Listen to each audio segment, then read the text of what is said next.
Il écarquait les yeux. Pourtant, en décembre 1994, l'alerte avait déjà été donnée après l'épilogue heureux du détournement d'un Airbus d'Air France à Alger. Nous étions tous bons pour la boucherie, dans la mesure où l'intention première des terroristes était de faire un coup d'éclat, kamikaze, de faire cracher l'avion sur la ville de Paris.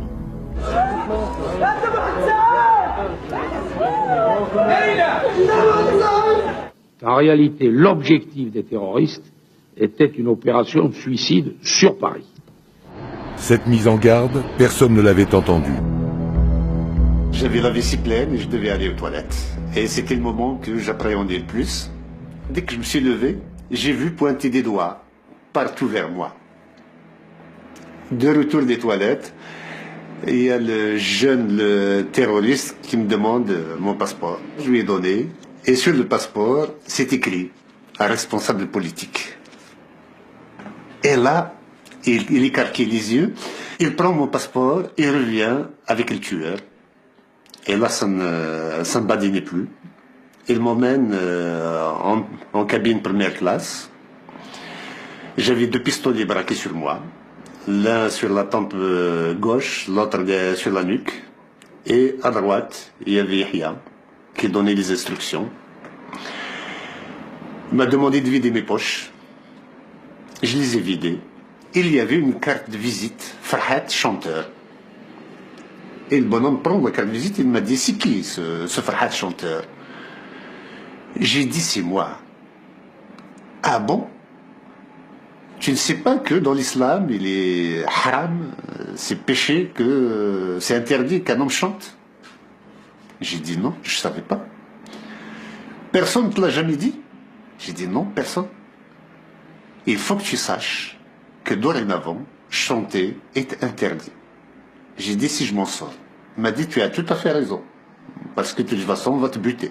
Je crois qu'il a eu la bonne réponse. Il a dit aux terroristes, si vous me tuez, c'est au gouvernement que vous rendez service. Ils m'ont emmené dans le cockpit. Le commandant de bord m'explique comment fonctionne la radio. Il faut appuyer pour parler. Allô, la tour de contrôle. Une voix lointaine, pratiquement inhumaine, quoi. Impersonnelle. Elle répond oui. J'ai dit ce que vous appelez terroriste. Il appuie sur le canon du pistolet sur le matin. Il m'a dit Moudjahidine. J'ai dit, et qui eux se dénomment Moudjahidine, s'offusquent du fait que vous ayez promis la libération de leurs chouyours à 10h du matin et il est 10h27. Vous ne l'avez pas fait. Les chouyours, les chefs du fils, bien évidemment pour les autorités algériennes, il est hors de question de les libérer. Et puis ils m'ont ramené à ma place. En me ramenant à ma place, je venais d'échapper à la mort.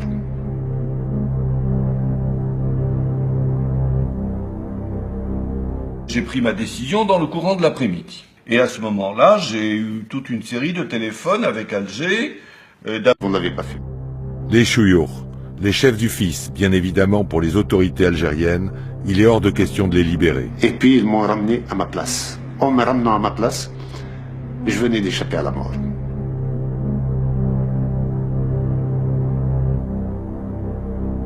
J'ai pris ma décision dans le courant de l'après-midi. Et à ce moment-là, j'ai eu toute une série de téléphones avec Alger, d'abord avec le Premier ministre, que j'ai trouvé assez embarrassé, pour demander qu'on fasse rentrer l'avion.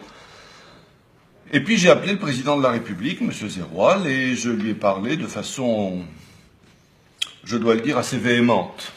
J'ai dit au président Zeroual, vous ne pouvez pas à la fois refuser l'intervention des services français et refuser que la France ramène l'avion chez elle, puisqu'il s'agit de ses ressortissants.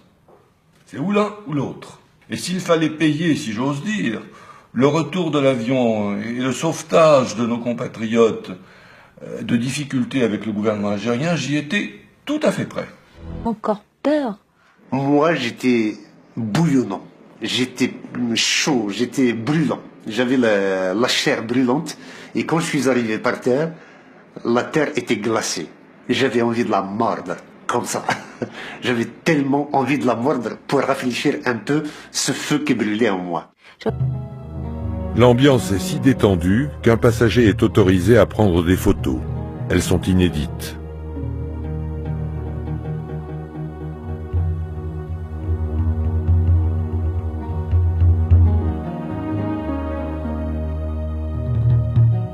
Là,